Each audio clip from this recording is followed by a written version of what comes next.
Oke, halo teman-teman semua, selamat sore.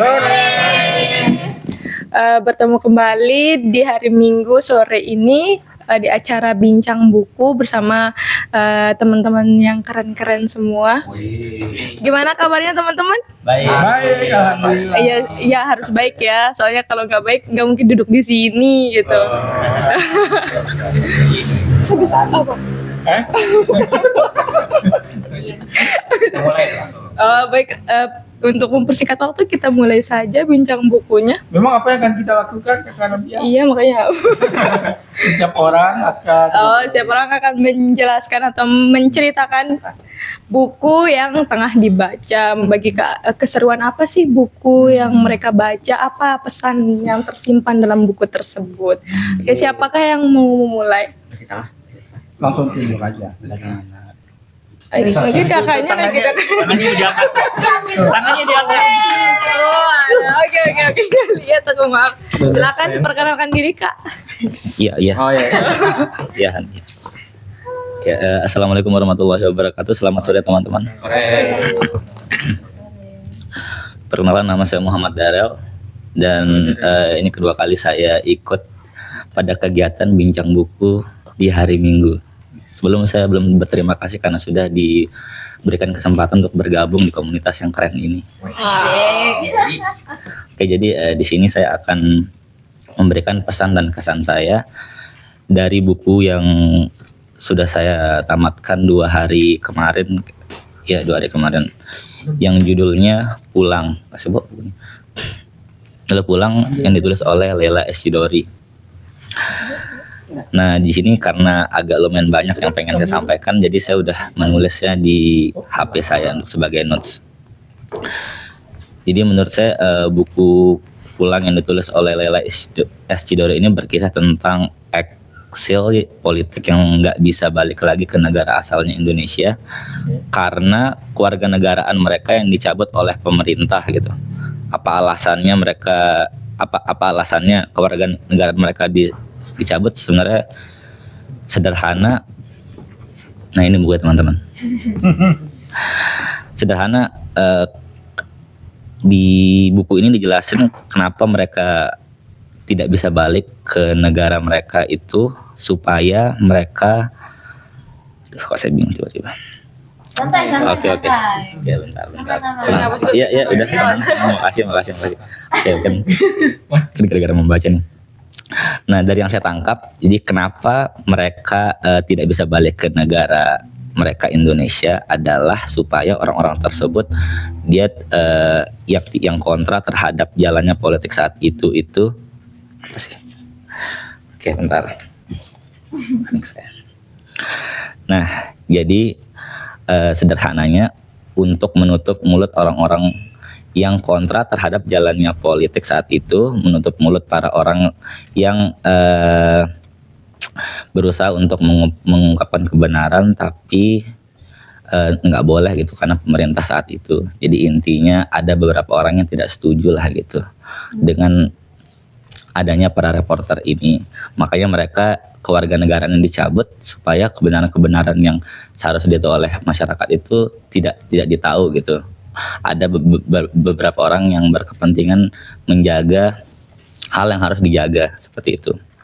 Terus juga novel ini menurut saya secara karakter tuh kuat banget, terus hidup di latar belakang yang bisa dibilang kayak nyata gitu, karena dia ini menggunakan referensi yang nyata juga gitu, kayak misalnya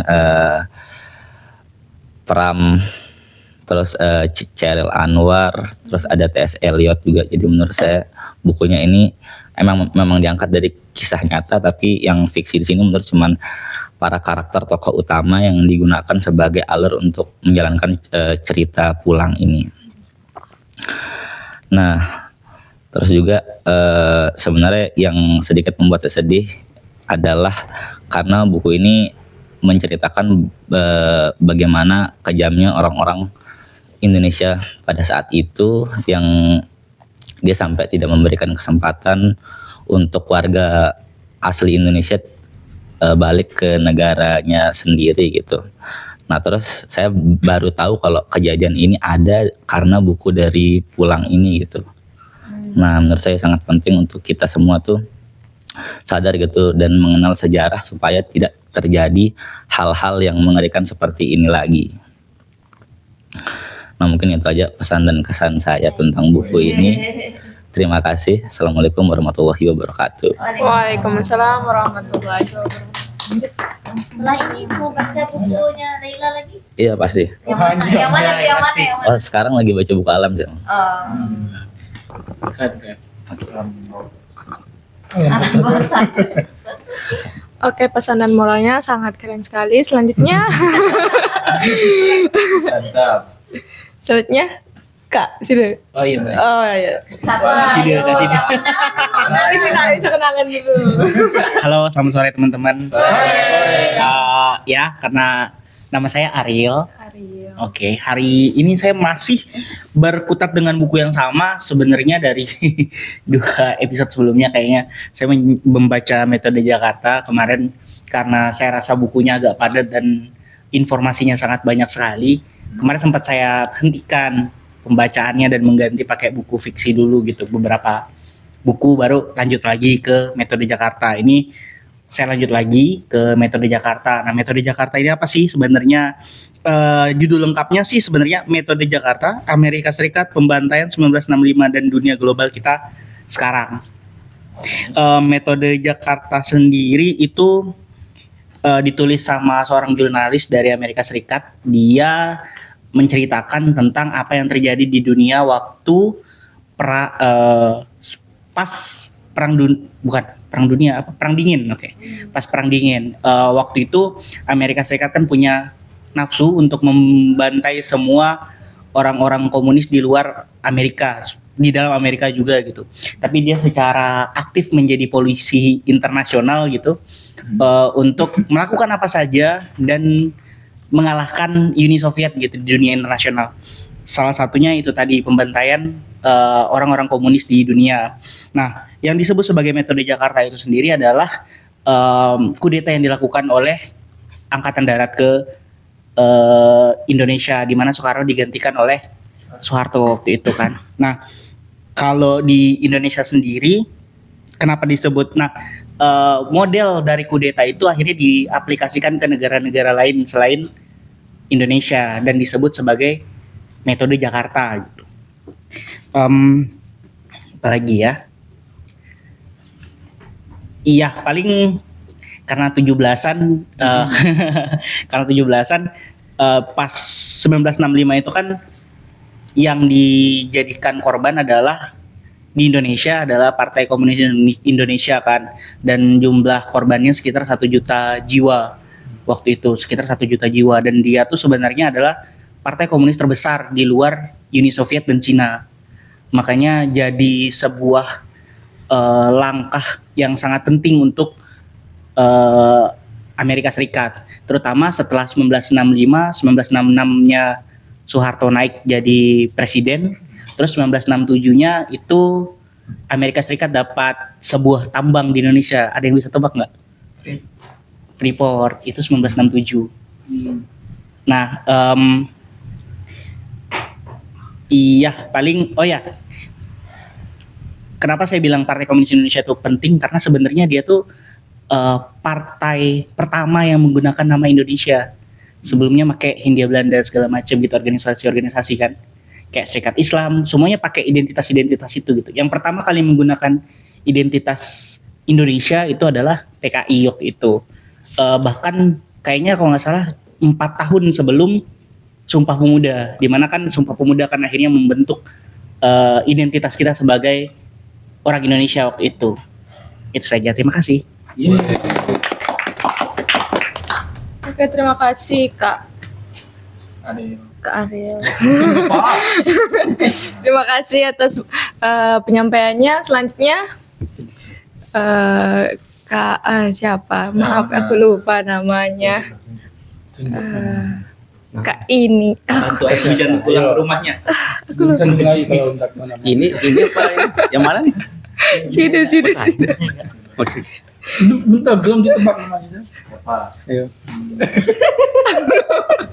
Oke, Aku silakan. lupa mama. Oke, halo teman-teman, terima kasih. Iya. Teman-teman, jadi beberapa minggu ini saya lagi baca buku ini, Lost Child. Oke, jadi buku ini pertama kali, maksudnya saya kenapa tertarik? Pertama lihat covernya, kayak kok keren gitu, dari covernya, terus banyak yang merekomendasikan juga. Jadi unik dari buku ini caranya dia bercerita. Nah, jadi buku ini sebenarnya catatan seorang psikolog. Jadi si Tore Hayden ini psikolog. Jadi dia terapis anak gitu. Psikolog di sekitar tahun 70-an. Jadi dia ini orang Amerika yang pindah ke Inggris. Dia ini psikolog. Nah, yang menarik dari buku ini cara dia bercerita tadi. Jadi ini isinya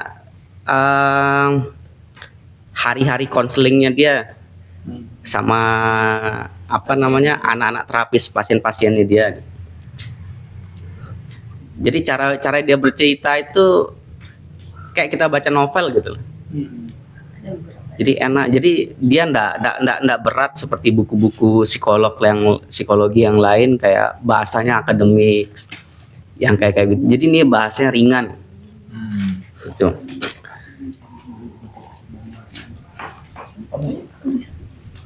Terus buku ini juga yang bikin saya terus membaca. Awalnya agak kurang kurang tertarik, tapi setelah baca beberapa halaman sampai sekitar 30-an baru ngikutin gitu. Oh, ternyata caranya dia mendekati anak-anak pasien-pasiennya dia itu yang bermasalah tuh unik sekali caranya. Yang menarik lagi di sini dunia psikolog itu ada perubahan sedikit ketika masuknya industri farmasi. Jadi dulu psikolog itu pendekatannya ya manusiawi, pendekatannya ngobrol kayak gitu. Terus setelah adanya industri farmasi, mereka sudah mulai itu pakai obat-obatan dan lagi-lagi bisnis gitu ya. Jadi setiap lembaga-lembaga terapis gitu pasti mereka menggunakan obat gitu sebagai penenang gitu. Sebenarnya nggak butuh amat sih pasien ini dengan obat-obatan itu, tapi mereka ya karena ada MOU atau apa gitu sama perusahaan-perusahaan farmasi. Ya sama lah kayak di kita misalnya kayak kedokteran kayak gitu kan. Ya kurang lebih sama lah, kita selalu dianjurin untuk minum obat kan, ya karena ada perusahaannya gitu.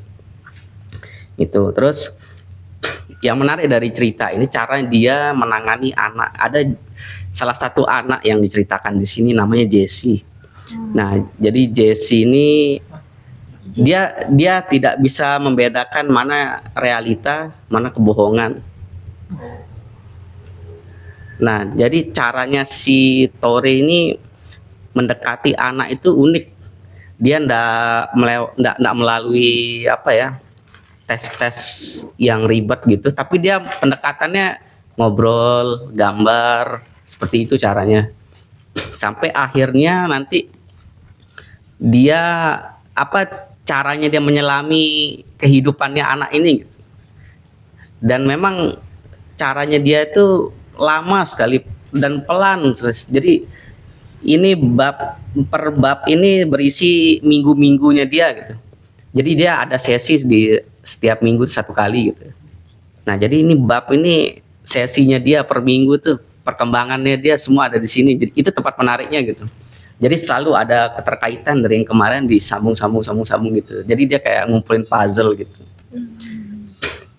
Jadi terus yang bikin saya menarik lagi sama buku ini, terutama untuk teman-teman yang guru ya, ini maksudnya si perilakunya Jesse ini gitu ya, itu dia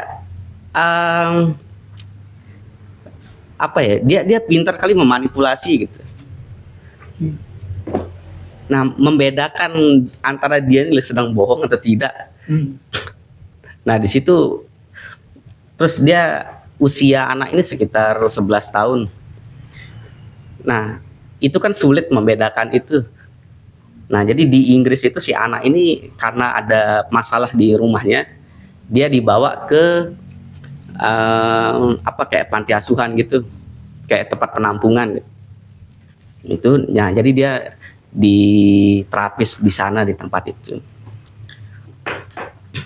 Dan ini ceritanya si Jesse ini memang dia ada trauma masa kecilnya dia. Jadi dia nih korban apa ya, kekerasan seksual. Tapi yang melakukan ini bukan ayahnya atau apa gitu, tapi ini kakaknya, dan kakaknya itu perempuan. Kakak kandung. Iya. Nah, uniknya di situ. Terus nanti dia nih sempat memfitnah salah seorang di penampungannya itu, ada kayak penanggung jawab gitulah di penampungannya itu, dia difitnah gitu sama si anak ini.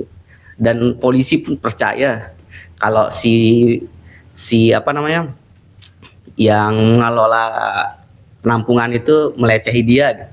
Polisi segitunya dia bisa memanipulasi gitu. Jadi hebat sekali, maksudnya bisa segitunya dia tuh. Terus nanti diselami lagi sama Tore ini sampai dia diajak jalan-jalan gitu. Jalan-jalan, diajak pergi ngelihat burung apa gitu. Sampai akhirnya karena kedekatan itu, dan dia tidak menggunakan obat gitu. Karena kedekatannya itu nanti di akhir-akhir sesinya nih, si anak ini bercerita gitu kalau ternyata dia itu tidak dilecehkan oleh si pengurus di apa penampungannya itu, sebab dia tidak mau sebab dia apa ya, memfitnah gitu ya. Itu karena si orang ini namanya Joseph. Nah, jadi si Joseph ini si Jesse ini kepingin jadi anak asuhnya Joseph ini gitu. Tapi si Joseph ini tidak mau gitu. Dia tidak mau nerima anak ini gitu. Masuk ke keluarganya gitu. Tapi kalau dia diadopsi kan berarti anak ini dibawa ke rumahnya gitu. Nah, sedangkan si Joseph ini dia baik gitu di penampungan, tapi dia tidak ingin anak ini pindah ke rumahnya gitu. Karena dia punya istri, dia punya anak-anak gitu. Nah, si Jesse ini jengkel gitu. Nah, kemarahannya itu dia memfitnah gitu. Si Joseph ini telah melecehkan dia dan semua orang percaya gitu. Dan polisi pun percaya gitu dengan cerita dia, dan si Joseph ini sampai diberhentikan gitu dari penampungan itu. Jadi segitunya anak ini bisa memanipulasi gitu. Nah, pendekatannya terapisnya ini Tore ini unik. Tori. Nah. Ya, Tori.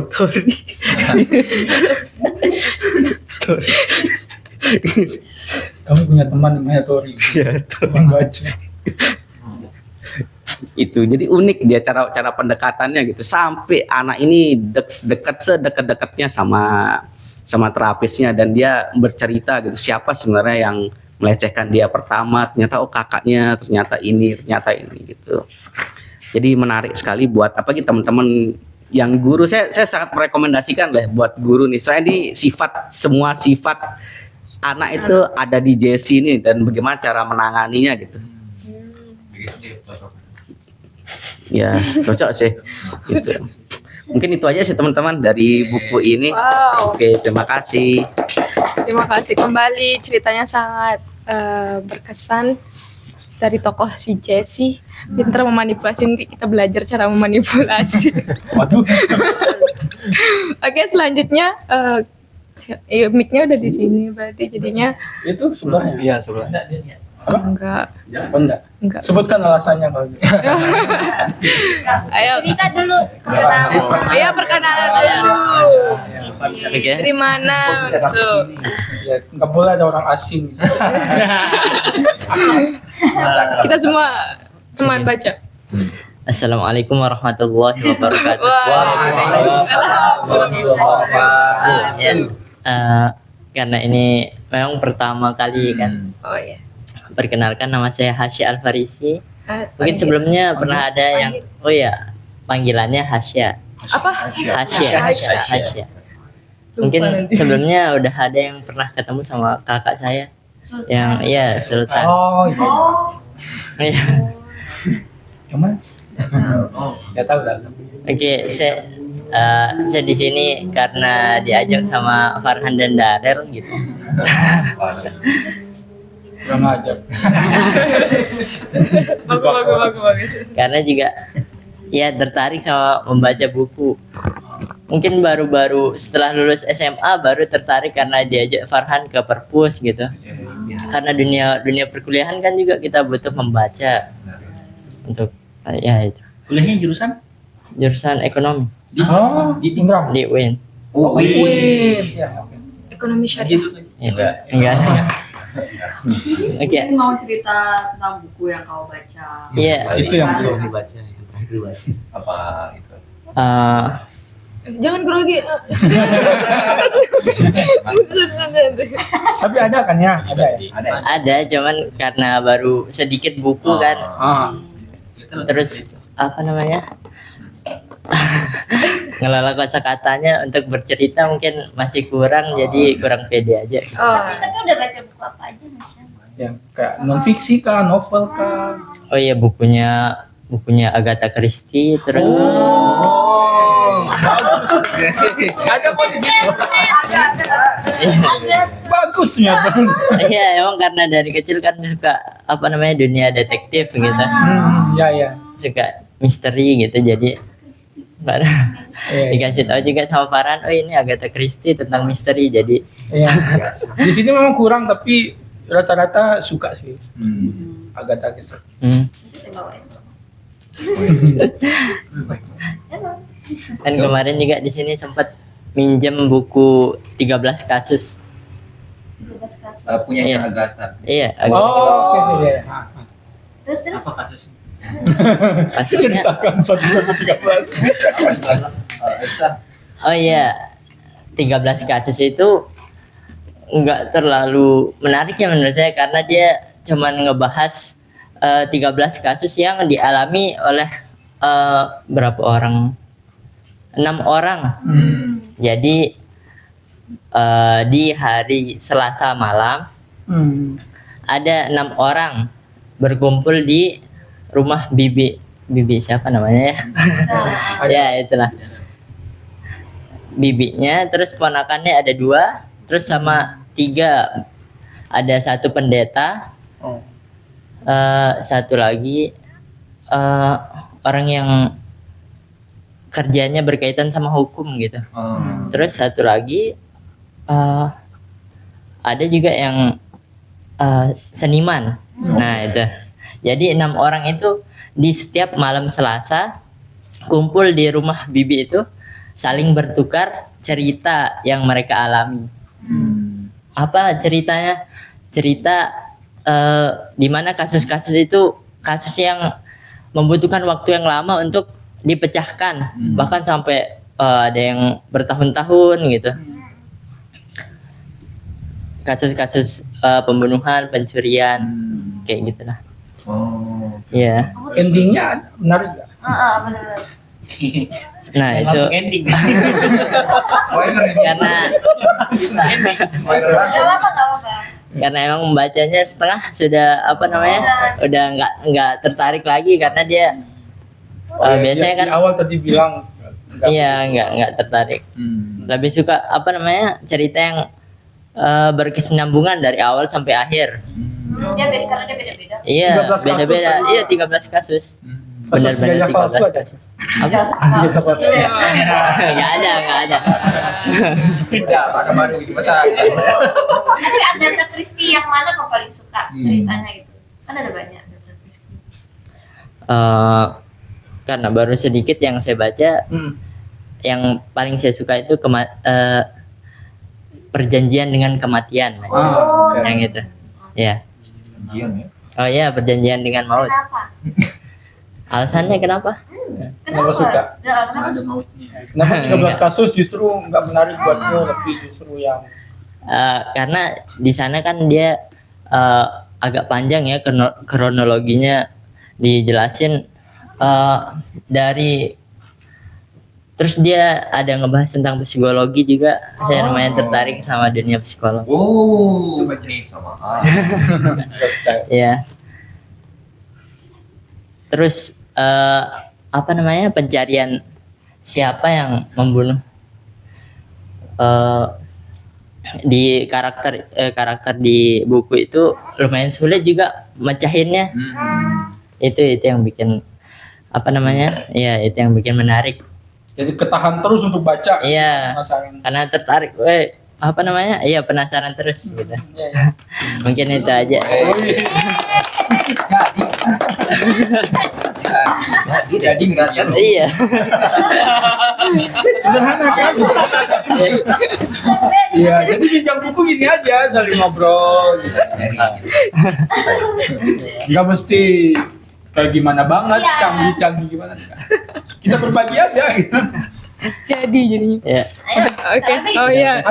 Haza ya? Iya, Hasya. Hasya. Hasya saking asiknya cerita, aku perhatiin Bang Ded dan oh. Iya. Sesuai kayak gitu. Oke, selanjutnya siapa? Siapa Siapa ini? yuk, siapa yuk. Teman magangnya sendiri. Saya tadi kita podcast di sini. Kaparhan, iya. Harus kemudian. Kita kan kelompok, masa nggak ada? Oke, saya. Jadi saya hari ini datang dengan buku catatan perjalanan yang berjudulnya Selimut Debu dari Agustinus Wibowo. Cakep. Kenapa saya membaca ini? Karena kemarin habis ada lomba resensi, jadinya udah saya habiskan. Lumayan tebal, dia 456 halaman, lumayan lama sih, hampir seminggu lebih lah. Ini merupakan buku catatan perjalanan pertama yang saya baca dan Agustinus, dan kebetulan di sini lengkap dia. Ini yang pertama Selimut Debu, terus ada langsung ya. Terus ada garis, itu garis batas, terus ada titik nol. Ini yang terbaru. Wow. Oke. Gila. Emang boleh selengkap ini. Boleh dong. Teman baca. Jadi ceritanya ini berisi tentang perjalanannya Agustinus Wibowo. Dia kayak backpacker ke Pakistan. Cuman backpackernya ini kenapa yang menjadi sangat menarik, karena menurut saya dia itu benar-benar apa ya, low budget.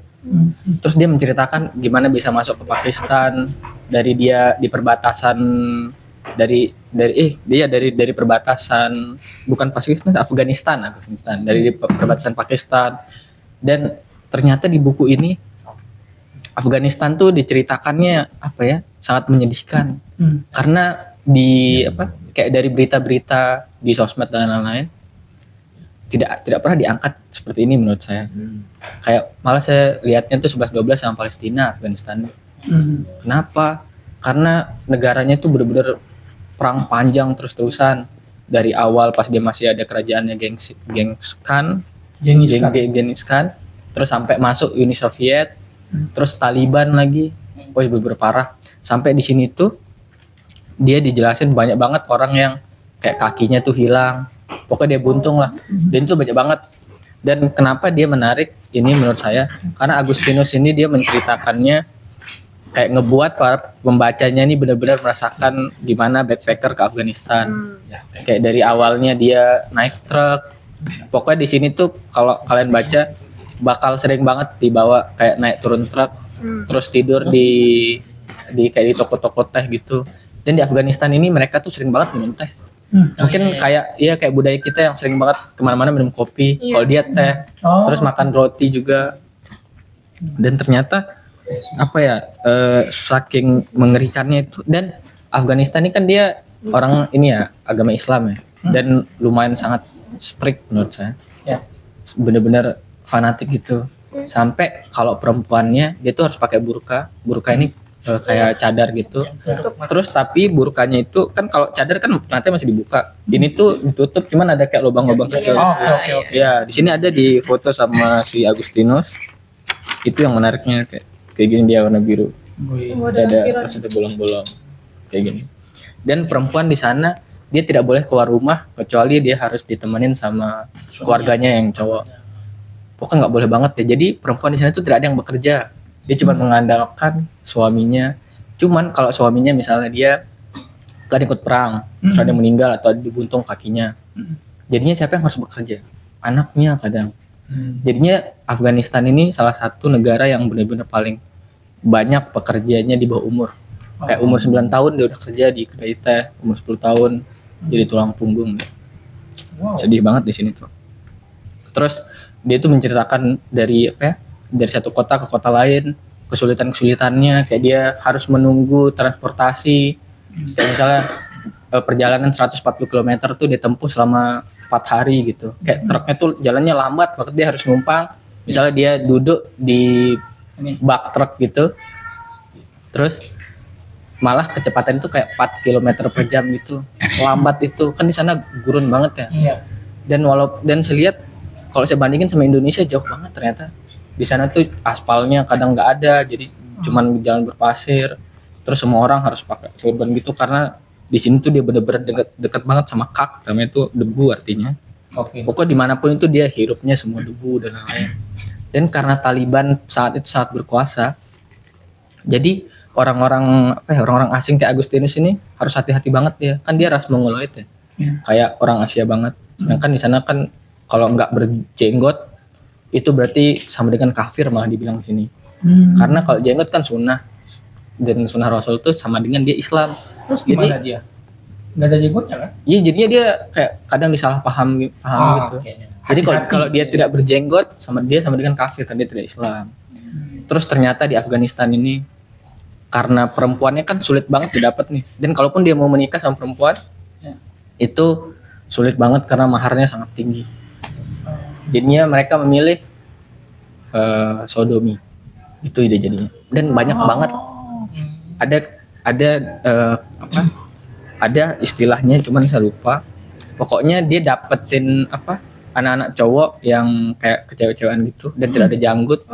Itu tuh lebih gampang daripada perempuan, jauh lebih gampang. Dan banyak banget kasusnya di sini sampai Agustinus 2 kali hampir dia jadi korban.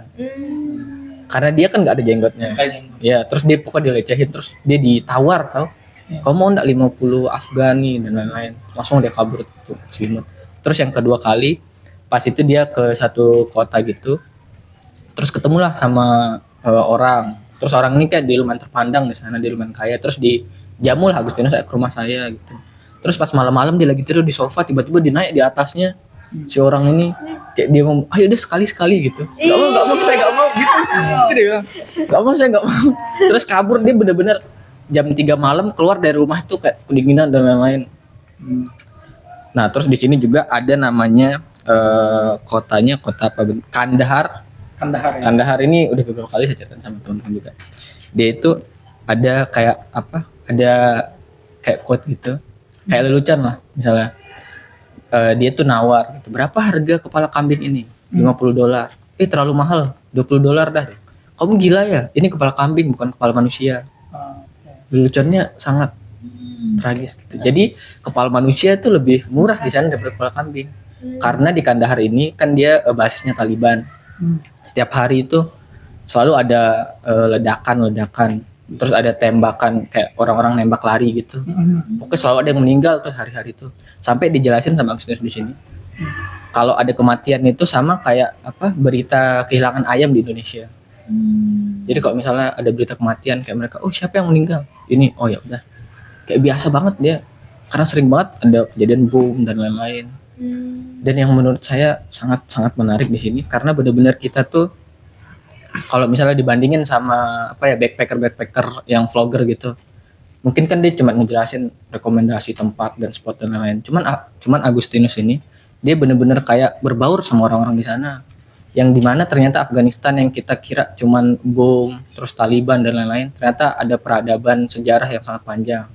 Di kayak apa, di Bukit Bamiyan dia tuh ada kayak patung Buddha yang besar banget, itu peninggalan Buddha yang besar banget. Itu dulu kayak banyak banget orang, kayak sampai ada apa, orang-orang Indonesia yang di candi-candi gitu, dia ke sana dan lain-lain, orang dari India juga. Cuman gara-gara peperangan yang tidak berkesudahan, jadinya semua dihancurin patung-patungnya sama Taliban karena dianggap kafir. Terus juga dia ngejelasin tentang kemanusiaan, yang gimana orang Afghanistan ini kan dia sangat apa ya, terbatas kan, perekonomiannya sulit banget mereka, sampai kayak makan sehari-hari itu aja masih mikir gitu. Tapi mereka tuh sangat baik gitu. Kayak ada di sini quote kayak hari ini jadi teman, besok udah jadi saudara. Jadi Agustinus dia sangat welcome banget orang sana. Kayak dia dijamu, diajak nginep ke rumahnya, terus bener-bener kayak dianggap saudara. Yang padahal mereka kesulitan, tapi dia sebaik itu hatinya orang Afghanistan. Terus juga di sana itu ada kayak apa ya, ras gitu kan. Terus ada yang namanya ras Hazara. Ternyata di sana rasisme itu sangat tinggi. Ras Hazara ini dia tuh karena dia Sunni, kalau nggak salah tuh Sunni lah dia. Yang dia tuh sangat kayak menuhankan Ali bin Abi Thalib. Syiah sangat menuhankan itu. Sampai di sana dia kalau Ramadan atau ulang tahunnya Ali itu, dia ada ritual darah. Pokoknya dia darah-darahin badannya. Iya, betul. Itu. Disayat. Pokoknya dia sampai berdarah-darah. Sampai orang Taliban itu menganggap itu kafir. Jadinya orang Taliban ini dia nganggap kalau darah Hazara ini suci kalau dibunuh. Jadinya sempat itu kayak ras Hazara ini benar-benar kabur dari Afghanistan, dia ke Pakistan, dia ke Iran, karena dia diburu sama Taliban.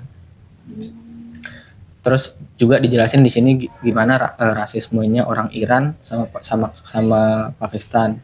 Kayak misalnya dia menganggap kayak ada nih supir angkot nih, dia kan diberhentiin kan, terus ditanya kamu Afghani atau Iran? Afghani nih. Saya udah 2 hari nggak dapat kendaraan, cuman dia nggak peduli, cuek dia langsung di jalan lagi. Karena di Afghanistan, karena orang Iran ini menganggap dia lebih tinggi kastanya daripada orang Afghanistan. Dan walaupun di sepanjang perbatasan itu gak kayak lumayan gampang orang Afghanistan ke Iran, cuman masih banyak banget dia rasismenya. Walaupun dia udah 10 tahun, 20 tahun di Iran, tetap dia. Karena orang Afghanistan biasanya dia pakai kayak baju jubah gitu, sedangkan di Iran tuh dia udah trennya ke barat-baratan, pakai jeans, pakai baju kaos gitu.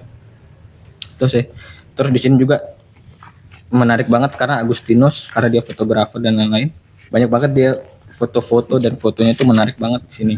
Kayak dijelasin kayak di truk itu dia dempet-dempetan, dan itu sulit banget nyari tumpangan. Kayak dia nawar-nawar, kadang dia ditipu, dan pernah dia di PHP-in, kayak dia bilang besoknya jam 4 kita berangkat, terus dia udah bangun tuh jam 3:30, terus ternyata ditinggalin dia, bener-bener ditinggalin itu. Dan itu kadang kayak gitu di orang Afghanistan tuh, ada yang baik, ada yang tinggalin. Terus ini dia contoh yang kehilangan kakinya, dan ini normal banget di sana karena banyak kayak ada ratusan ranjau yang ditanam Soviet, ditanam Taliban, banyak banget. Kayak ada rumah sakit di sana khusus untuk orang yang kehilangan tangan atau kaki, ada yang kedua kakinya hilang, jadinya dia kerja di rumah sakit itu, sulit bekerja, jadinya anak-anaknya dia eksploitasi, dia harus bekerja dengan upah yang sangat kecil. Jadi saya ngeliat kayak, wih lumayan mirip sama Palestina ternyata ya. Cuman beritanya tuh tidak pernah sampai ke saya, kenapa? Mungkin pernah saya dapat berita tentang Taliban, cuman udah lama gitu, kapan bertahun-tahun lalu gitu. Ternyata sampai apa ya, saking sulitnya di sana tuh mereka bilang kayak udah nggak ada apa-apa di Afghanistan, jadi dia harus keluar. Kayak ada kan sukunya dia tuh beternak, saking tidak ada airnya dia jadinya bertahan hidup dengan menjual ternaknya, terus dia jual terus kayak dengan harga yang murah untuk bertahan hidup. Jadi kalau dia bilang kalau ternak saya habis, udah kita nggak bisa makan dan kita kayak bakal mati gitu. Jadinya banyak banget orang Afghanistan yang mencari peruntungan ke negara-negara tetangga, kayak ke Pakistan, ada yang ke India, sampai ada di sini dibilang orang Afghanistan tuh dia mau ke Australia, cuman dia ketahan di imigrasi Indonesia. Jadinya dia lumayan ngobrol tuh sama Agustinus karena pernah sama-sama ke Indonesia. Dan Agustinus ini dia melihat sesuatu tuh sangat objektif. Jadi walaupun di sana ada rasisme, walaupun dia bilang jangan kamu sama orang Hazara, mereka suka nipu, cuman dia benar-benar tetap di sini kelihatan banget dia positive thinking dan objektif, nggak mungkin lah, dan itu seperti yang mereka bilang. walaupun dia sudah kecopet, pokoknya dia udah hilang uangnya dan dia harus jalan puluhan kilometer. Terus ini bener-bener catatan perjalanan yang kayak vlog orang backpacker, tapi dijelasinnya secara detail dan mendalam. Itu aja sih. Oke. Oke. Kita kayak jalan-jalan ke Afghanistannya. Catatan perjalanannya kok Iya. nggak menggembirakan. Ini kan dalam perjalanan selalu. Iya, happy gitu kan. Oke guys, aku di sini gitu. Tapi ini beda gitu. Oke, selanjutnya mungkin Kak Aura. Kenapa harus mikir juga? Lupa ya, aduh parah. Iya. Oke, selamat sore teman-teman. Dari Kali ini saya akan menceritakan tentang buku yang sudah saya baca, yaitu judulnya Soeharto dalam Cerpen Indonesia. Wih, 17 Agustus. Iya. Jadi seperti yang teman-teman ketahui semua kan, Soeharto itu presiden kedua di Indonesia. Dan di sini adalah kumpulan cerpen atau cerita pendek dari para penulis yang saat itu hidup dan juga mengalami bagaimana sih sistem pemerintahan Soeharto gitu. Uniknya di sini tuh ditulis sama 17 banyak penulis. Yang pertama ada B. Mangunwijaya, terus Seno Gumilar Dharma, Taufik Ikram Jamil, Efra Hardi, Joni Aryadinata, Indra Tranggono, M. Fudoli Zaini, Jujur Prananto, Agus Nur, Sunaryono Basuki KS, Bonarina Bobenar, Moes Loendong, sama Trianto Tiwikromo. Dan isinya ada 17 cerpen. Yang saya suka di buku ini adalah bagaimana dia memberikan simbolisasi kepada Soeharto tapi dengan berbagai karakter. Di sini ada menggunakan karakter dari Donald Bebek, kalau teman-teman tahu itu ada namanya Paman Gober.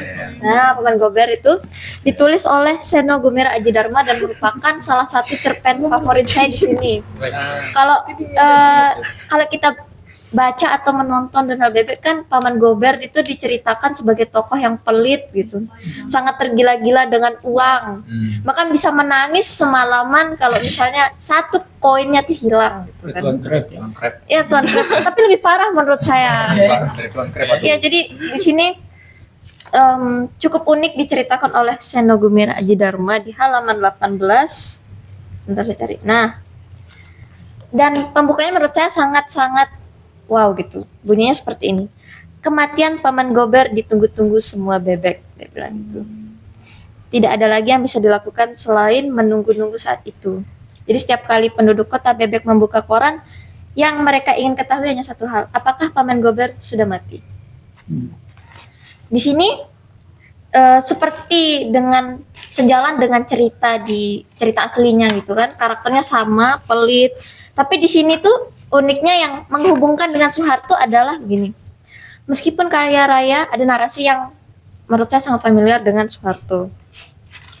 Meskipun kaya raya, anggota klub miliarder nomor 1, Paman Gober adalah bebek yang sangat pelit.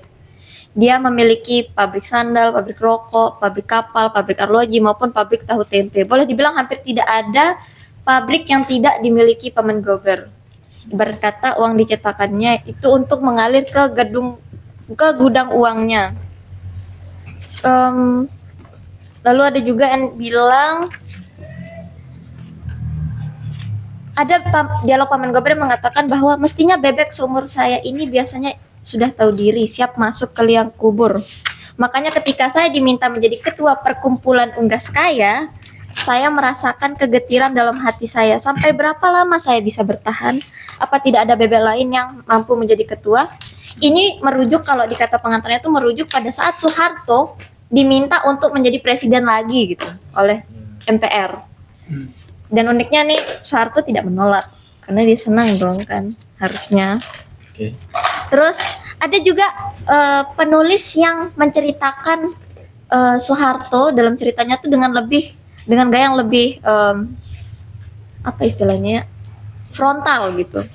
Ini ada karyanya Agus Nur yang saya suka juga. Judulnya itu sebentar. Bukan. Sebentar, ada saya catat di sini. Jangan gitu. Celeng. Celeng babi. Iya, celeng babi gitu. Halaman 102. Celeng itu kan babi. Jadi di sini Agus Nur unik, dia itu memberikan simbolisasi Soeharto tuh dalam bentuk celeng atau babi hutan. Jadi di sini dalam cerpen ini menggunakan sudut pandang masyarakat kelas bawah yang ditandai dengan bahasa mereka yang mengatakan bahwa jadi di suatu desa ada isu celeng gitu karena ada kasus orang yang tewas, ususnya terburai gitu, terus anak bayi yang kelihatan kurus, kering gitu. Tapi ada berbagai rumor yang mengatakan bahwa itu adalah celeng, entah celeng babi hutan secara harfiah atau celeng jadi-jadian gitu, babi jadi-jadian. Dan itu semua sayangnya hanyalah cerita mereka sendiri. Di sini ditandai dengan kalimat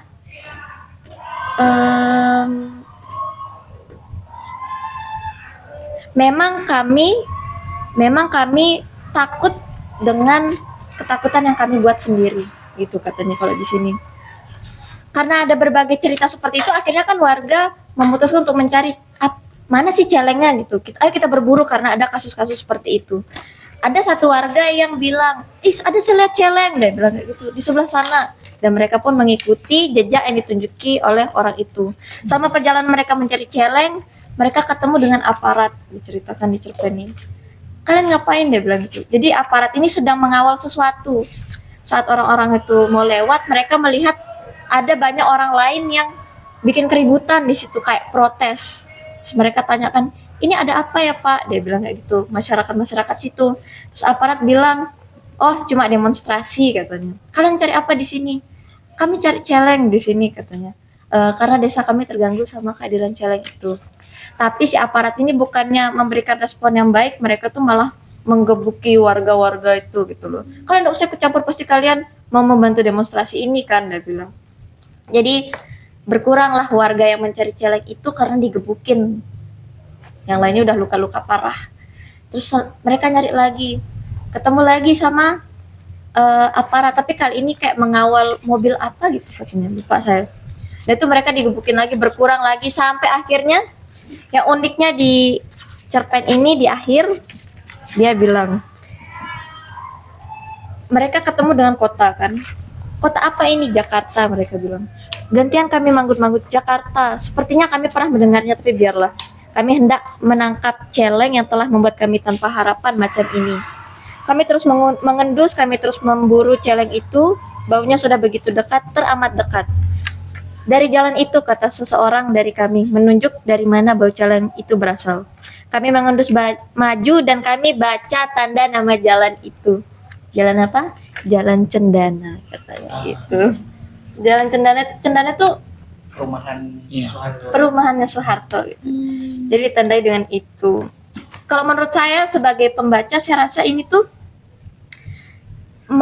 merujuk pada tragedi-tragedi selama pemerintahan Soeharto gitu kan. Ada banyak pembunuhan, ada banyak orang hilang, dan masyarakat bawah yang ingin mencari tahu siapa sebenarnya itu diwakilkan di sini.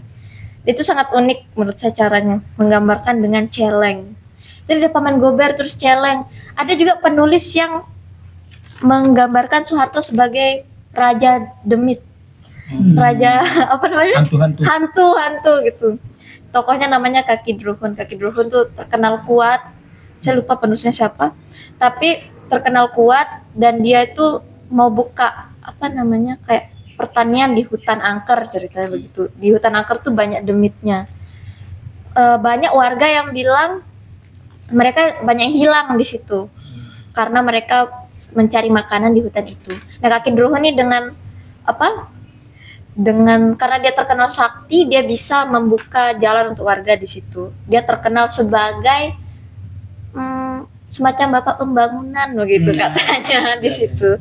Nah, terus tapi satu waktu ada tragedi yang membakar hutan itu gitu.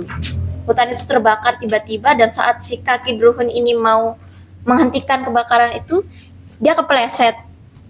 Dia tiba-tiba pusing, dia kepleset dan jatuh kena batu. Karena dia jatuh kena batu itu, dia awalnya kan hancur gitu badannya. Tapi lama-lama dia bisa bangkit lagi karena dia sakti. Orang-orang di situ tuh mulai meragukan si kesaktian kaki Druhun ini karena dia udah membuat hutan terbakar, dianggapnya seperti itu, dianggap gagal. Tapi anehnya kaki Druhun ini santai-santai aja katanya di situ. Karena kenapa? Karena ternyata kaki Druhun ini mendapatkan keuntungan yang lebih lagi. Dia itu pusing karena dia dijadikan raja demit gitu. Jadi dia mendapatkan lebih banyak pengikut dari segala makhluk gitu. Jadi seolah-olah digambarkan sangat, sebenarnya dia dianggap kayak pahlawan tapi ada maksud tersendiri gitu. Dia rakus. Nah, seperti itu karakter Soeharto digambarkan di sini dengan gaya bahasa yang juga unik.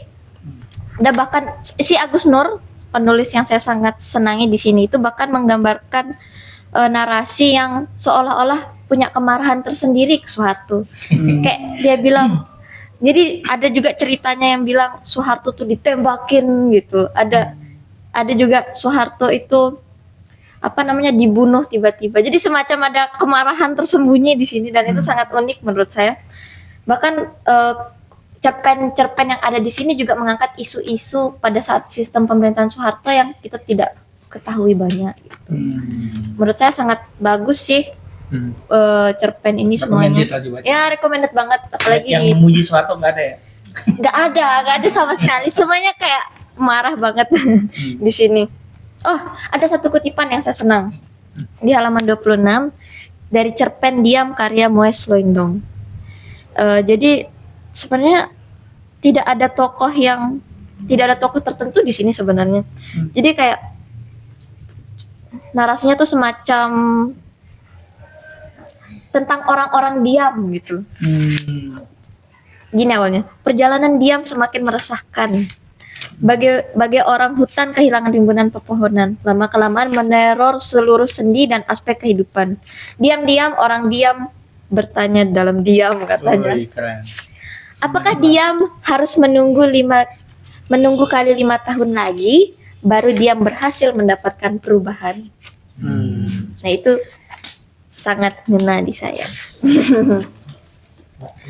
Pertanyaan orang-orang diam itu ternyata sudah diantisipasi oleh orang-orang tertentu yang telah diprogram memiliki kepekaan pendengaran supersonik. Mereka tidak rela ketenangannya diganggu. Langsung saja bagi Blitz, tanpa menggunakan otak komputer lagi, mereka mengumbar reaksi. Diam, jangan main keributan, jangan main tanya-tanya nanti jadi kasus. Diam. Apa kalian tidak tahu atau pura-pura bodoh? Kalau di atas sana ada dalang. Dalang ini identik sekali dengan Soeharto menurut saya. Karena di berbagai cerpen di sini pun ada banyak kata dalang di sini. Terus dia bilang kalau di atas sana ada dalang lagi keasikan menggelar pidato tentang membangun wayang, dalam wayang membangun pidato wayang tentang pembangunan wayang. Dia bilang. Permainan bahasanya ya. Iya, jadi itu bagus sekali. Seperti seolah-olah memperlihatkan kalau si dalang itu tuh sedang berusaha loh untuk kalian, tapi sebenarnya tidak ada artinya. Di sini ditunjukkan dari gaya bahasa yang seperti ini. Terus di sini bilang orang-orang diam menjadi diam. Menurut saya sangat memberikan ironi kepada orang-orang yang sebenarnya mungkin terganggu hati nuraninya dengan apa yang terjadi pada saat itu, tapi terpaksa diam karena ada si dalang itu. Gitu. Dan menurut saya juga di sini cerpen ini cukup memberikan gambaran bahwa masyarakat tersebut juga banyak yang masokistis menurut saya. Maksud saya mereka tahu mereka sedang mendapatkan hal yang tidak adil dari pemerintahan, tapi karena mereka sudah terbiasa, jadi ya mereka tidak nyadar gitu. Iya, sudah menjadi hal yang biasa lah ketidakadilan itu. Dan saya rasa cerpen-cerpen seperti ini yang membuat kita itu pasti akan bertanya-tanya lagi, tidak menjadi terbiasa. Itu sih dari saya, terima kasih. Oke, terima kasih. Aura. Menantunya yang datang pangkat. Aduh, mantan menantu. Oke. Selanjutnya Jokowi. Kakak, terima kasih. Kakak siapa? Aduh. Siapa? Aduh. Kak. Oke. Siapa? Kayaknya kita butuh beberapa hari lagi untuk Iya. ya. Assalamualaikum warahmatullahi wabarakatuh. Waalaikumsalam. Om Swastiastu, Namo Buddhaya, salam kebajikan, rahayu, apalagi. Pidato Soeharto. Formal banget. Salam, itu ya. Selamat sore teman-teman semuanya. Sore. Ya, hari ini saya akan mengulas. Sebenarnya belum selesai dua buku yang ingin saya ceritakan ini. Wow. Dua buku ini sebenarnya motivasi saya membaca karena satu hal sebenarnya. Instruksi. Ya, skripsi ya guys ya. Jadi dua buku ini berjudul Putih, Warna Kulit, Ras dan Kecantikan di Indonesia Transnasional yang ditulis oleh L. Ayu Saraswati. Yang kedua berjudul In the Shadow of Change, Citra Perempuan dalam Sastra Indonesia, 3 hari. yang ditulis oleh Tineke Helweg ya. Jadi dua buku ini ditulis oleh dua perempuan ya. Jadi soal perempuan juga. Jadi saya ketika mengetahui bahwa penulisnya adalah perempuan, jadi Rumit. bukan, lebih ke ada husnuzonnya ya. Kalau laki-laki yang nulis kan agak sedikit bias ya. Gitu. Biasanya ya, bukan semuanya. Biasanya jadi bias gitu. Soal perempuan ini. Nah, pertama aku ingin bahas yang putih ya. Putih, Warna Kulit, Ras dan Kecantikan di Indonesia Transnasional. Nah, awal-awal buku ini sebenarnya membahas soal bagaimana citra kecantikan itu dikonstruksikan. Nah, dia menceritakan bahwasannya cantik dalam putih sebagai standarisasi kecantikan, putih terang itu sebenarnya di Indonesia wabil khusus itu sudah ada semenjak abad ke-9. Itu ditandai oleh puisi epos Ramayana yang kemudian diadaptasi dari karya aslinya di India. Nah, di situ perempuan digambarkan sebagai perempuan cantik itu digambarkan putih terang seperti bak purnama. Atau bulan bak purnama gitu. Nah, citra kecantikan ini kemudian setelah abad ke-9 itu ada, makanya tadi disebut sebagai sirkulasi transnasional begitu. Jadi ada beberapa negara yang menjajah Indonesia itu membawa citra kecantikan masing-masing. Misalnya Belanda ya. Iya. Belanda di masa-masa puncak dia berkuasa di Indonesia itu artikulasi mengenai kecantikan dia biasanya ke soal cantik Kaukasia, cantik Eropa, putih Eropa gitu. Nah itu, nah kemudian kecantikan yang dibawa oleh narasi yang dibawa oleh Belanda ini setelah itu kan Belanda selesai kan. Nah, digantikan oleh Jepang. Ya. Jepang pun membawa citra kecantikan khas Asia, tapi tetap dengan standarisasi bahwa itu cantik itu putih dan terang. Walaupun cantik Asia ya, kalau Belanda cantik Kaukasia gitu. Nah, setelah Jepang pun pasca revolusi ditandai dengan pemerintahan Soeharto misalnya, industri kosmetik ya. Industri kosmetik itu kan berkembang pesat. Ya. Nah, bagi penulis ngelihatnya bahwasannya kecantikan yang distandarisasi dengan putih begitu tuh itu sebenarnya diskriminasi untuk perempuan itu sendiri. Ya. Karena dia sebenarnya ada akumulasi kapital di sana yang ingin diraih sebenarnya. Keuntungan finansial, ekonomi dan uang gitu. Dengan ada narasi dan definisi kecantikan itu putih dan terang begitu, industri kosmetik semakin berkembang pesat. Nah, di sisi lain perempuan juga berlomba untuk mempercantik diri dengan standarisasi yang sudah diberikan tadi, cantik dan terang itu. Ya, banyak upaya yang dilakukan oleh perempuan. Bahkan bahasanya kecantikan itu tidak lagi terberi, tapi diraih begitu. Bukan sebagai sebuah terberi gitu. Yang sudah diberi sama Tuhan sudahlah ya. Bentukmu memang sudah begitu gitu. Warnamu memang sudah begitu.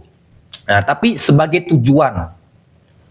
Di satu sisi perempuan dengan tanpa sadar begitu mempercantik diri itu sebenarnya terdiskriminasi begitu.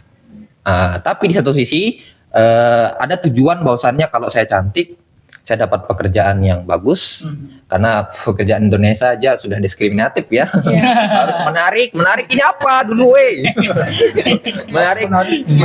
menarik atau mendorong ini kan. Nah, udah diskriminatif begitu. Beda dengan barangkali beberapa contoh di luar negeri bahwasannya orang mau merekrut karyawan ya udah based on skill kan. Bukan karena tampang gitu. Bukan karena tampang dia cantik, putih, tinggi, langsing, bahenol. Pokoknya yang Hidup. yang melekuk dan sebagainya kan. Perempuan berlomba untuk mempercantik diri, bahkan rela mengeluarkan duitnya, bisa membagi duitnya untuk makan hidup sama untuk kosmetik. Bisa kita berkaca di hari ini ya. Bahkan definisi cantik di hari ini tuh udah semakin kuat karena banyak platform-platform yang menyediakan mengekspos diri kan, ya kan? Aja bagi skincare. Wow. Ya, nah itu sebenarnya kalau bahasanya penulis itu sebuah bentuk diskriminasi. Tuh. Nah, tapi di satu sisi lain dia dijanjikan dia akan dapat suami yang kaya raya kalau dia cantik, pejabat. Pejabat orang-orang yang berkuasa yang punya duit banyak lah ya. Nah, di situ sebenarnya paradoksnya menurut saya, bagaimana perempuan itu sebenarnya tanpa sadar sedang definisi kecantikan itu sebenarnya berasal dari sebenarnya bukan produk istilahnya kapitalisme sebenarnya guys. Ini bukan produk kapitalisme, memang sudah dari awal. Dari zaman Mesir kuno itu pun orang udah risau dengan kecantikan itu. Nah, zaman Elizabeth II kalau nggak salah itu perempuan-perempuan di zaman itu sudah berlomba untuk memutihkan diri dengan mencampur timah putih dengan cuka gitu. Bayangkan, timah putih dan cuka untuk memutihkan diri gitu. Itu upayanya loh. Padahal timah putih itu kan zat yang berbahaya jika tanpa mungkin penelitian terlebih dahulu oleh ahli begitu. Kalau memang demikian itu work maksudnya untuk memutihkan kulit begitu. Nah, beberapa negara di Afrika itu kan punya definisi kecantikan sendiri-sendiri ya. Ada yang telinganya itu dilubangin besar gini. Ada yang gendut, ada yang panjang lehernya, sengaja diikat begitu supaya panjang dan lonjong lehernya. Itu kan definisi-definisi yang sebenarnya dibuat oleh orang tertentu, kaum tertentu yang punya kepentingan tertentu, khususnya gitu. Nah, itu kita tahu apakah itu kepentingan laki-laki patriarkal atau siapa gitu. Nah, tapi itulah sebenarnya definisi kecantikan itu mendiskriminasi perempuan dari waktu ke waktu tanpa disadari begitu. Saya pernah tanya teman-teman perempuan saya, gimana menurutmu kamu berias atau bermake up itu make up itu untuk apa ya sebenarnya, apa tujuannya? Ada yang jawab, bukan hanya yang kemarin ya, ada yang jawab untuk memuaskan diri sendiri. Kalau saya berkaca itu saya cantik itu udah Kata Enggar.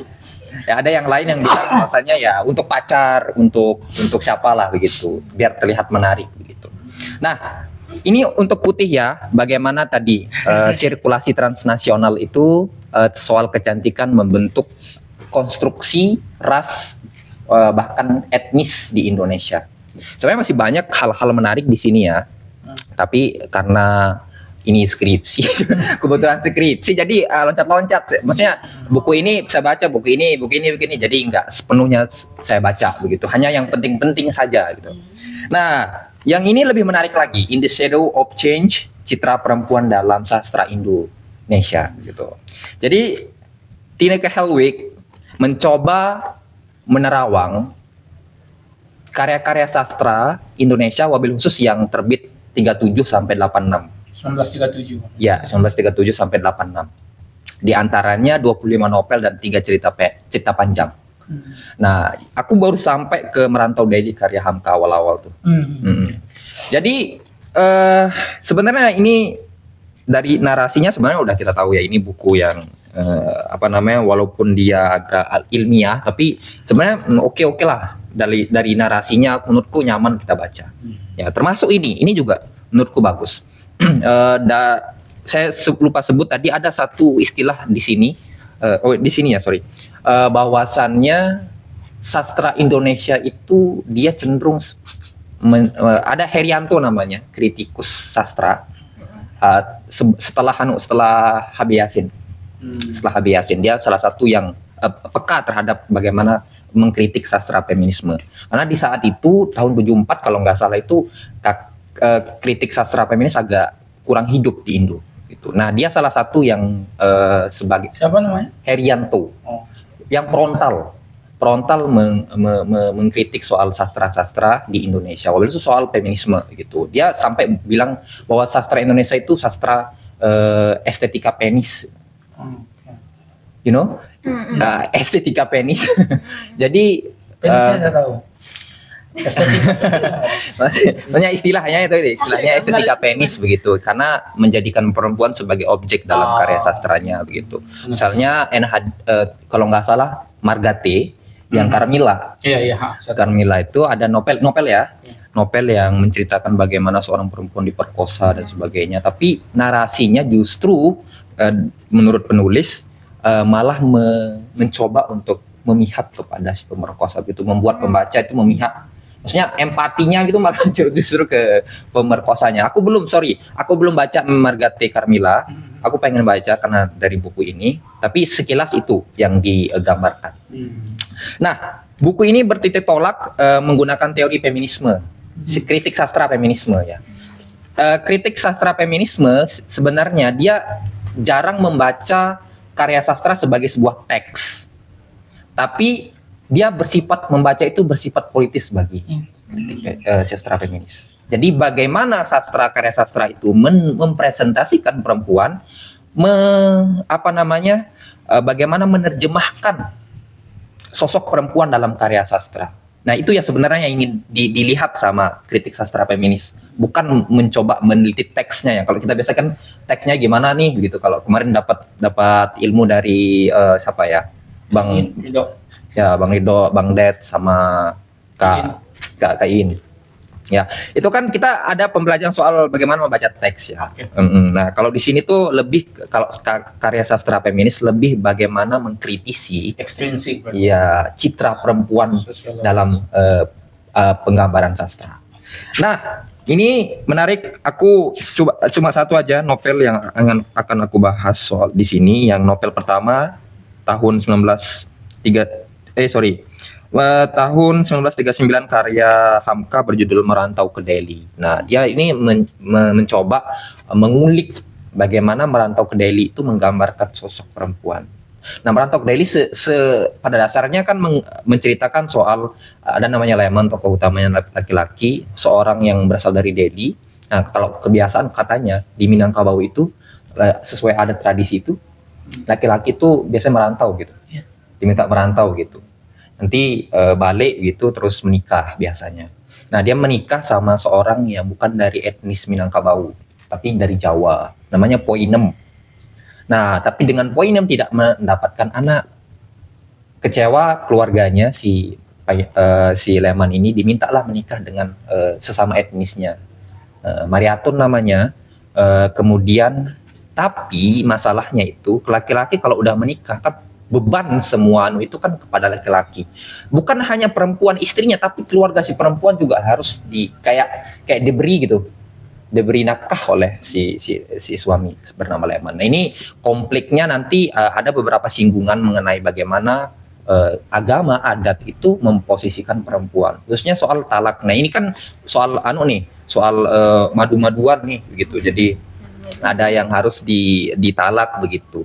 Nah, sebenarnya si Poinem ini dia nggak mau ditalak gitu. Dia ya oke lah, kalaupun saya mau dimadu nggak apa-apa begitu. Saking cintanya mungkin sama Leman nih. Tapi karena desakan pihak keluarga akhirnya ditalak 3 bahkan begitu.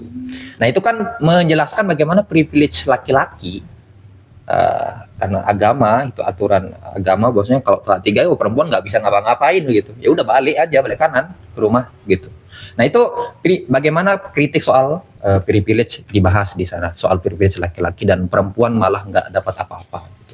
Nah itu teman-teman, sebenarnya masih banyak ya karya-karya sastra yang dibahas di sini, tapi tentu saya tidak akan bahas semuanya. Dan jangan juga.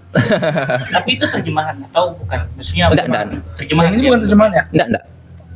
Masa sih? Tineke Helwig. Sorry aku lupa. Ini Tineke Helwig ini seorang penulis. Saya nggak dapat apa namanya lebih. Iya, penerjemah. Oh iya sorry. Fatih. Aduh, di mana sih menulis skripsi nggak dibaca? Ya namanya ya itu dah. Manusia. Lupa. Ya oke. Itu aja guys. Terima kasih atas perhatiannya. Bagus, dia pengen baca. Ayo selanjutnya. Oh langsung ya? Oke. Oke, aku singkat aja ya teman-teman ya. Sudah azan juga. Jadi sebulanan ini saya membaca 3 buku sebetulnya, tapi 2 yang ini ada apa namanya Masyarakat Adat dalam Jerat Kerja Paksa dan Warna Putut EA. Yang ini mencoba meneliti soal praktik kerja paksa di 3 perusahaan sawit di Papua. Dan ini bercerita tentang biografi sebetulnya ya, biografi para perupa di Jogja sebetulnya. Tapi saya tidak akan bercerita soal ini, tapi seharian ini sama kemarin juga sih sebetulnya saya mencoba membolak-balik ada sebuah karya klasik judulnya Perawan Desa. Ya. Saya akan menceritakan ini sedikit saja. Perawan Desa ini ditulis oleh seseorang yang sangat istimewa di hari ini karena seluruh Indonesia menyanyikan lagu ciptaannya. W.R. Supratman, Wage Rudolf Supratman. Pasti kalian nggak nyangka ya. Jadi barangkali ya, aku mengasumsikan bahwa sebagian besar dari kita atau mungkin semuanya hanya menganggap Wage Rudolf W.R. Supratman itu hanya pencipta lagu, selesai. Itu saja. Gitu. Padahal seorang W.R. Supratman dia juga seorang aktivis, dia seorang jurnalis, dia seorang yang punya keresahan terhadap Indonesia pada saat itu. Kayak gitu. Jadi dia sebetulnya bukan hanya sekadar pencipta lagu yang hanya punya feel estetik gitu, enggak gitu. Dia sebetulnya sama dengan aktivis lain gitu kan, seperti Soekarno segala macam. Dia juga punya keresahan, punya gagasan, dan banyak karya-karyanya di luar lagu Indonesia Raya yang tidak sampai di kita gitu. Ada sebetulnya beberapa biografinya, tapi yang aku tahu sih tidak banyak yang bicarakan gitu. Jadi W.R. Supratman ini dia pernah menulis 3 novel, tapi ini yang bisa dibaca oleh orang Indonesia, yang 2-nya itu nggak jelas di mana.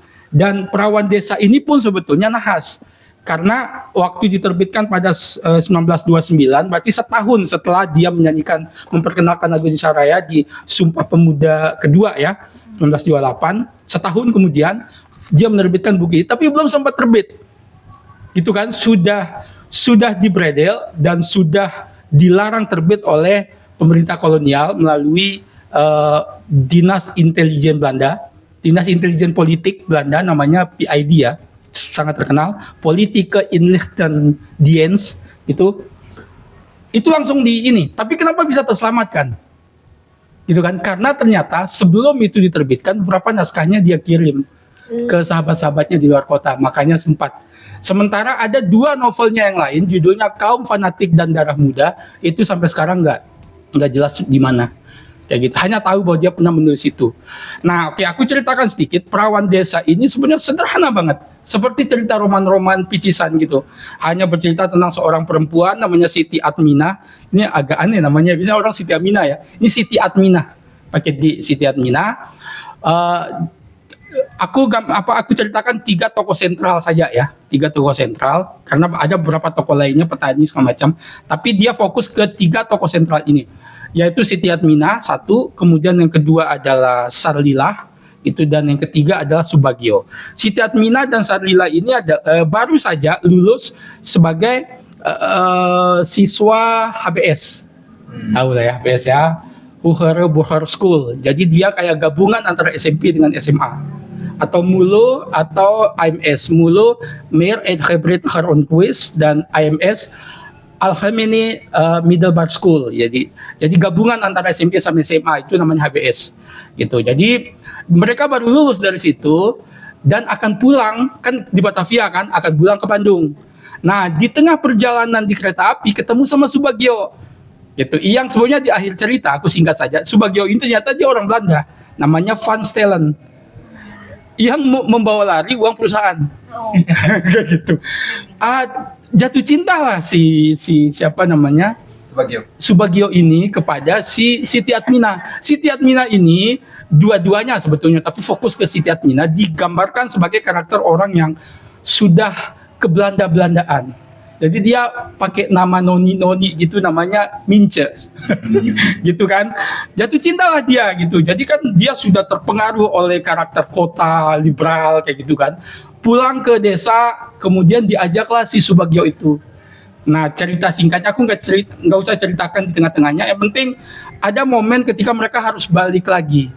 Berdua mereka plesiran kemana-mana kayak gitu kan. Ternyata mereka nggak langsung ke Batavia, ke sana kemari, tapi di tengah-tengah itu si Sarlilah ini, temannya Siti Atmina ini membaca koran bahwa ternyata si Subagio ini adalah orang Belanda dan berhasil ditangkap. Sesederhana itu ceritanya. Terus apa menariknya? Menariknya adalah di dalam novel itu ternyata dia menyelipkan, si W.R. Supratman itu menyelipkan semangat kemerdekaan Indonesia. Dia selipkan ke sana. Kemudian dia mendeskripsikan kesenjangan ras, ada juga di sana. Misalnya dia menceritakan, ada di sini aku tulis, misalnya gini ya, ada percakapan gitu. Jadi ada orang Belanda yang bilang begini ke ada penumpang lain gitu. Dia bilang, "Hey, aku punya tempat duduk di situ."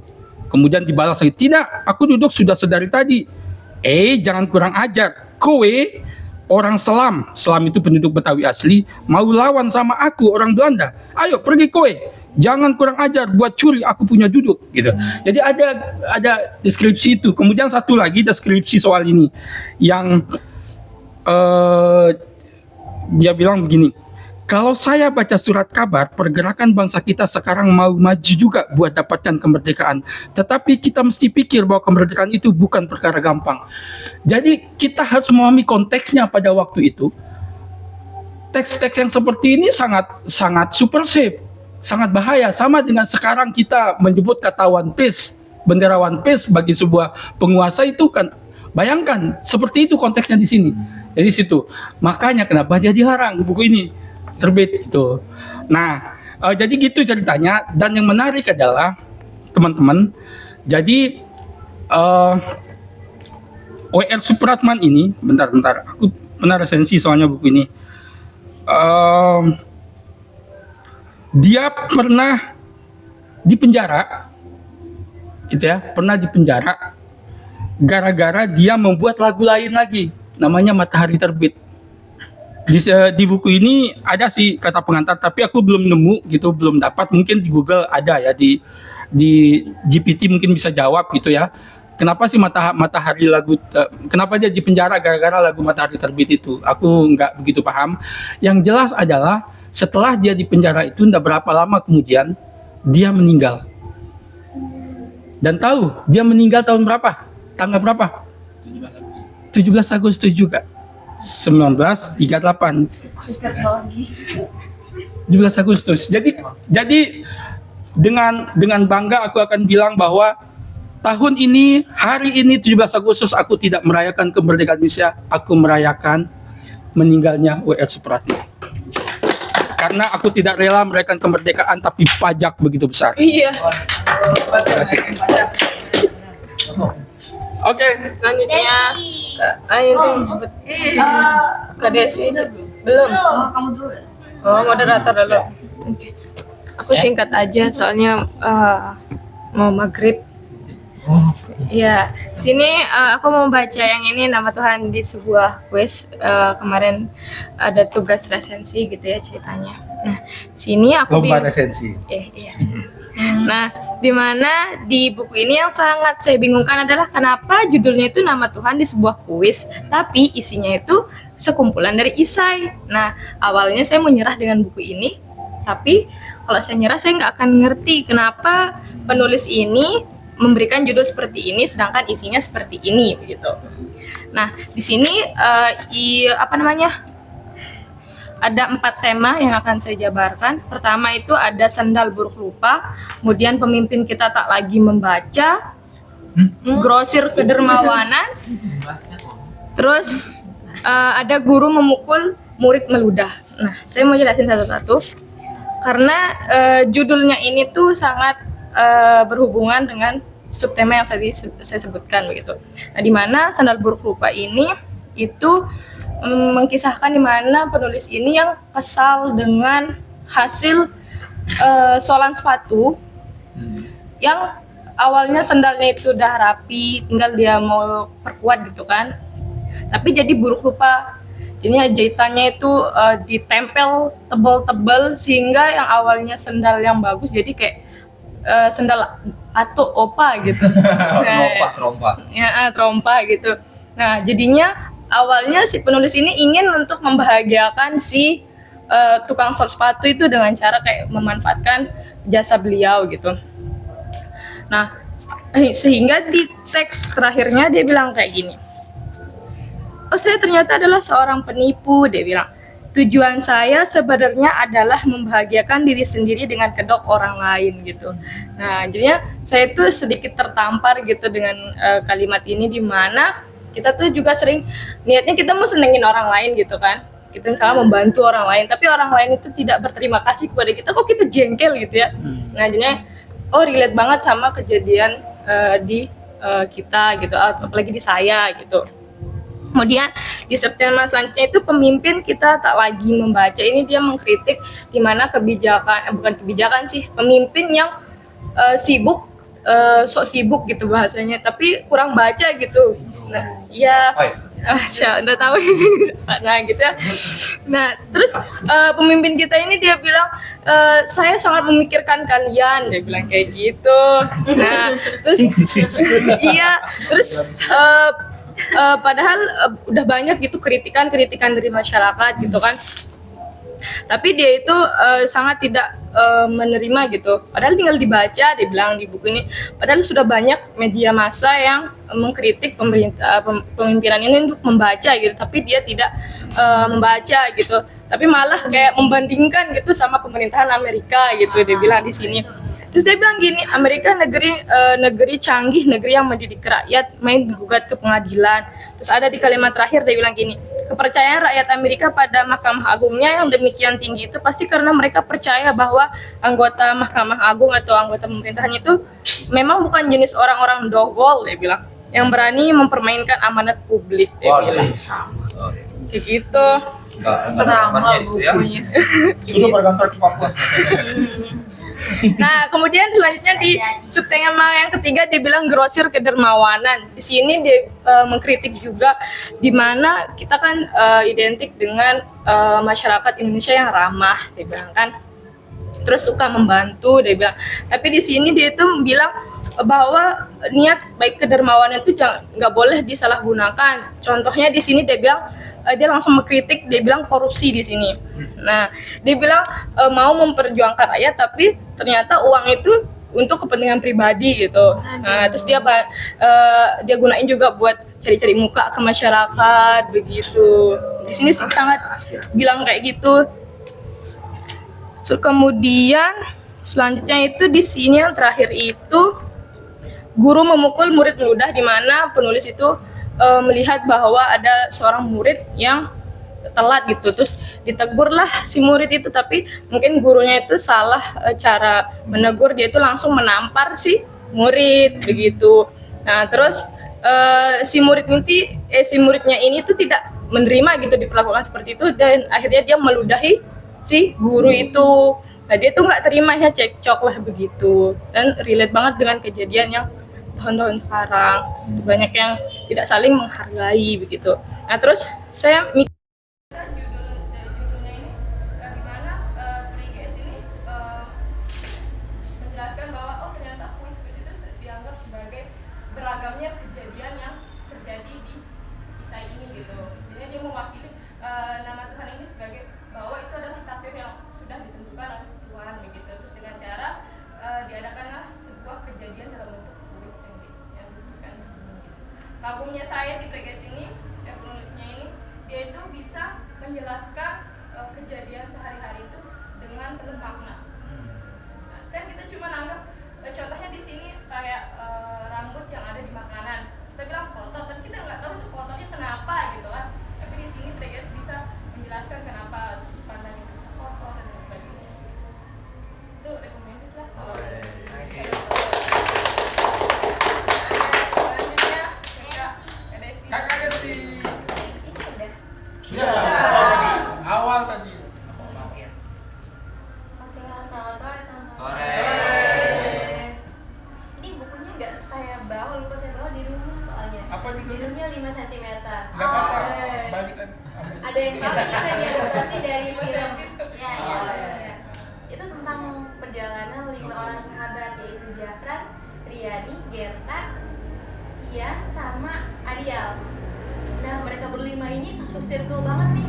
Dari SMA mereka bareng-bareng terus mereka nih lama-lama bosan, kok kita ketemu tiap hari gitu ya, nggak bosan gitu ketemu tiap hari. Terus mereka ini salah satu temennya mikir, gimana kalau kita nggak ketemu 3 bulan dulu. Teman-temannya nggak mau dong, loh kenapa kalian nggak mau lagi temenan sama saya gitu. Enggak, kita harus menghindari dulu dari masing-masing supaya nanti kalau kita ketemu lagi kita tuh punya cerita masing-masing. Kamu tuh kesibukannya apa, gini gitu.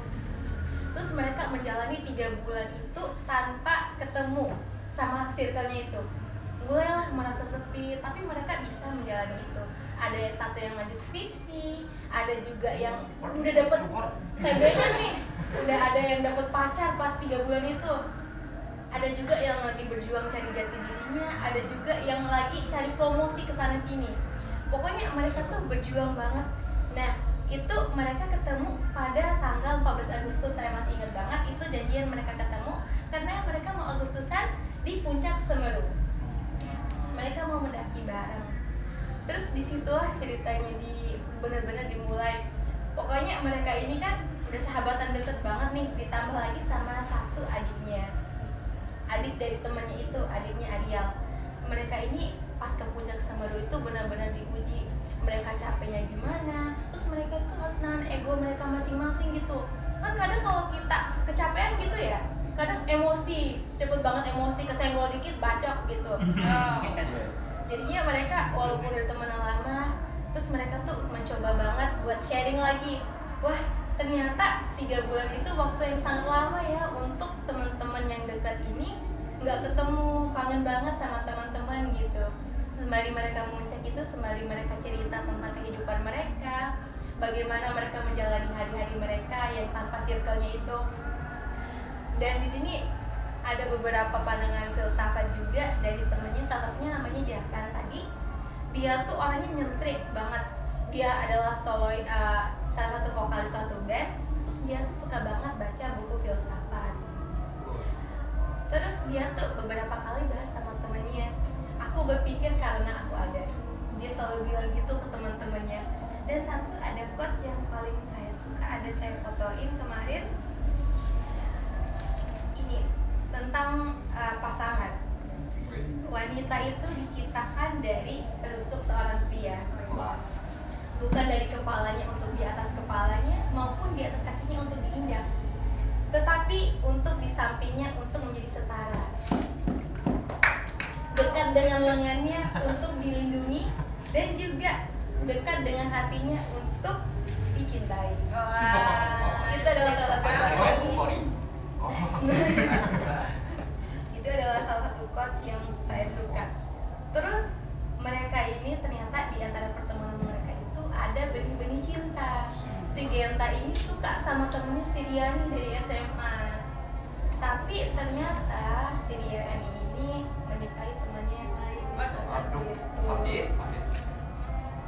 Jadinya si Genta itu pulang dari Gunung Semeru itu dengan perasaan sakit hati. Sejauh ini salah satu buku persahabatan yang paling saya suka karena banyak banget pelajaran hidupnya. Bahasanya bagus, terus ini juga buku udah lumayan lama dari tahun 2000-an ya. Bukunya sampai diadaptasi jadi salah satu film Indonesia terbagus 5 cm kalau ada yang udah nonton. Udah. Itu singkat aja soalnya udah mau maghrib. Terima kasih. Salah satu pamerannya si rapper itu kan? Iya, Saiko Koji. Aku mau dong. Iya. Awalnya tadi aku nggak mau. Kamu nggak masuk di situ sini? Sampingku. Sebagai suami yang baik.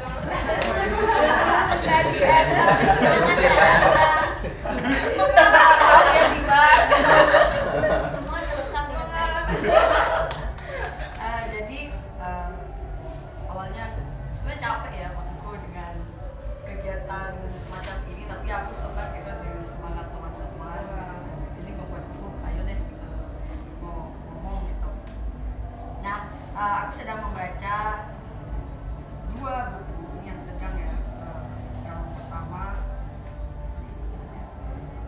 ini deh, Gabriel Garcia Marquez, judulnya 100 Tahun Sunyi. Aku baca ini karena kepo dengan pertama ini memang udah legend tentang daerah Macondo yang sangat magis gitu. Kemudian Pengaruh Eka. pengaruh Eka Cantik Tulukan.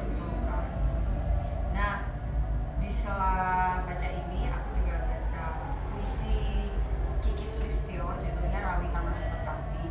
Kiki Sulistyo ini pendiri komunitas anak pohon. Dia adalah guru, mentor, menulis buku. Nah, puisi-puisinya ini sangat magis seperti mantra. Terus bercerita dengan rima yang sangat fungsional. Aku baca ini karena rekomendasi dari Bang Ded, karena narasi cerpenku ini tidak bermain ya, tidak ada permainan, semacam formalitas saja. Terus di samping baca 2 ini, aku membaca Nikolai Lesleto, judulnya Lady Macbeth dari Research. Nah, ini aku baca ketika sedang di perjalanan Lombok Timur, kayak mau baca buku yang tipis aja gitu. Selesai. Dan selesai dalam ya, karena buku ini ceritanya itu sangat menegangkan dari bagian awal sampai akhir. Jadi siapa itu? Tokoh utamanya itu bernama dia perempuan yang dia sudah menikah dan dia bosan dengan kehidupan yang menengah ke atas gitu. Terus ada cowok yang menggoda dia, terus si cewek ini mainlah sama cowok itu dan terus intinya mereka bergumul dengan hubungan itu. Terus intinya si cewek yang polos ini menjadi liar setelah berhubungan dengan cowok itu. Suaminya dibunuh, terus dia dibunuh kayak ngeri sekali gitu loh. Terus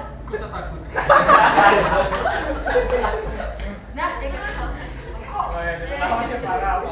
dan lama-kelamaan setelah si cewek ini dengan cowok yang menggoda dia, nah terus si cewek ini bukan apa-apa gitu dengan suaminya gitu. Dia jadi amat miskin, dia di penjara. Terus si cowok ini meninggalkan dia karena ya udah, kamu bukan apa-apa, kamu gak punya harta, kamu gak punya kehormatan. Nah si cowok yang menggoda dia ini menggodailah cewek lain dan terus si cewek ini kan jadi cemburu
sebuah tulisan itu punya 5 kata yang fungsional.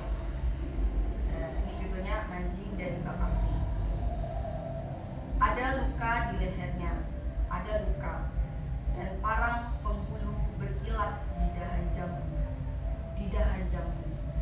Waktu jantung bayi berdetak pertama kali dan dinding rahim dikeraskan dari teras sampai ke ladang, sampai ladang penuh kembang-kembang hutan. Ada dengking di moncongnya, ada dengking. Waktu orang asing tiba, dan tiba-tiba dusun sepi seperti kurun sebelum penghuni. Sebelum penghuni membawa bibit padi, dan persoalan dimulai dari harga dan timbangan laba, dari agama dan berita-berita. Tapi siapa bakal percaya? Bakal percaya jika hijau matanya menyala, cadas di sungai menjelma emas, emas di rumbai menjelma kapas, ringan dan murah dan lembut dan mudah diterbangkan ke lembah-lembah. Seperti kabar bahwa di sini para rompak menyamar peternak, dan istri-istri mereka yang santun bersembunyi di balik kain tenun. Kain tenun tak berjarum, disusun dengan jampi sirih, jampi pinang, sampai perih jari di tangan, sampai repih pagi di pangkuan. Di pangkuan, bayi merah menandakan bibit rekah, memecah basah tanah, dan musim berpindah dari rempah ke kuning gabah. Kuning gabah, kuning nanah yang pucat diisap alat, sayap demi sayap. Seperti ayat yang mengutuknya jadi binatang yang senang menghambat. Pada dia yang membuat di lehernya ada luka, ada luka.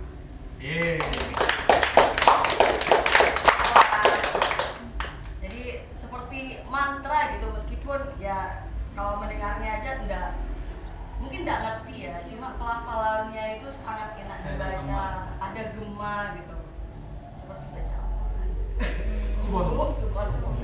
Itu aja dariku guys. Informasi ini Lady Macbeth ini penerjemahnya itu masih muda dan dia temannya teman. Ingat yang ada beberapa musisi yang, nah itu temannya dia itu temannya. Dan waktu saya tulis resensinya saya kirim ke dia dan dia mengucapkan banyak terima kasih, masih muda. Oke. Ya. Kita sudah di penghujung acara. Terima kasih kepada teman-teman yang sudah menyempatkan waktu untuk bercerita sore hari ini. Saya harap semoga kita bisa bertemu minggu depan lagi dengan kisah yang lebih menarik lagi. Minggu depan apa?